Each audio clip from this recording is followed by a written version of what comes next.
திருப்பூர் மாநகர் மாவட்ட அதிமுக செயலாளராக பொள்ளாச்சி ஜெயராமன் பொறுப்பேற்று 5 ஆண்டுகள் ஆகும் நிலையில் வாரக்கடைசியில் மட்டுமே கட்சி நடவடிக்கைகளுக்காக திருப்பூருக்கு வந்து செல்வதை சுட்டிக்காட்டி வீக்கெண்ட் மாவட்ட செயலாளர் என அதிமுகவுக்குள் இருக்கும் சிலரே அவரை சத்தமில்லாமல் கலாய்த்து வருகின்றனர். திருப்பூர் அதிமுகவுக்குள் இருக்கும் கோஷ்டி பூசலை சமாளிக்க பொள்ளாச்சியிலிருந்து ஜெயராமனை திருப்பூர் மாநகர் மாவட்ட செயலாளராக இறக்குமதி செய்தது அதிமுகவின் தலைமை. இந்த நிலையிலோ குடும்பத்தை பொள்ளாச்சியில் வைத்துவிட்டு அரசியல் நடவடிக்கைகளுக்காக அவ்வப்போது திருப்பூருக்கு வந்து செல்வதை வழக்கமாக்கி கொண்டார் ஜெயராமன். முக்கிய நிகழ்வுகள் ஏதும் இல்லாத போது பெரும்பாலும் அவர் வாரக்கடைசியிலேயே திருப்பூருக்கு வந்து செல்வதால் அவரை வீக்கெண்ட் மாவட்ட செயலாளர் என தமாஷ் பண்ணுகிறார்களாம். இது குறித்து நம்மிடம் பேசிய திருப்பூர் அதிமுக சீனியர்கள் சிலர், இப்போது அதிமுகவில் எல்லோருக்கும் எஸ்பி வேலுமணியைத்தான் பிரதானமாக தெரிகிறது.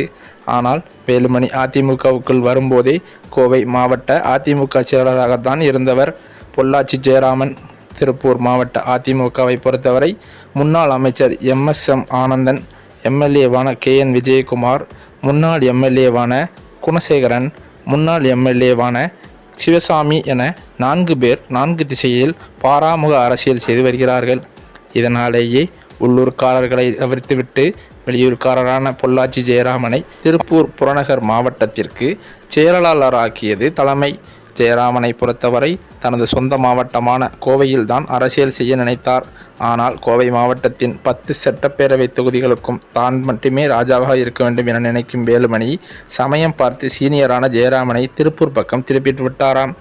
ஆனாலும் கோவை மாவட்டத்தின் மீது ஜெயராமனுக்கு இன்னமும் ஒரு கண்ணி இருக்கிறது. இதனைத் தொடர்ந்தோ நான் திருப்பூர் மாநகர் மாவட்ட செயலாளராக இருப்பதில் யாருக்கும் எந்த வருத்தமும் இல்லை. திருப்பூர் மாநகராட்சி கவுன்சிலர்கள் 50 பேரில் 20 பேர் இப்போது அதிமுகவினர். திருப்பூர் மாநகரை பொறுத்தவரைக்கும் எனக்கு கட்சியினர் முழு ஒத்துழைப்பு அளித்து வருகிறார்கள் என்கிறார் ஜெயராமன். விட்டு கொடுத்த இடத்தை மீண்டும் எட்டி பிடிப்பது அத்தனை சுலபமில்லை என்பது அம்மிக்கல்லையும் உடைக்கும் அரண்மனை கோழி மூட்டையாம். அரசியலுக்கு மட்டும் விதிவிலக்கா என்ன என்பது போல் ஜெயராமனுக்கு மீண்டும் அந்த பதவி கிடைக்காமலேயே இருந்து வருகிறது. இருப்பினும் அவர் அதிமுகவில் வேலுமணியின் இடத்தை பிடிப்பதற்கு ஒரு சலசலப்பை ஏற்படுத்தி கொண்டு வருகிறார் என்ற தகவல்கள் வெளியாகி வருகிறது. இந்த சூழ்நிலையில்தான் பொள்ளாச்சி ஜெயராமன் இப்படி கூறி வந்தாலும் பொள்ளாச்சி ஜெயராமன் குறித்து மறைமுகமாக எடப்பாடிக்கு அதிகமான புகார்கள் சென்று வருகிறதாம்.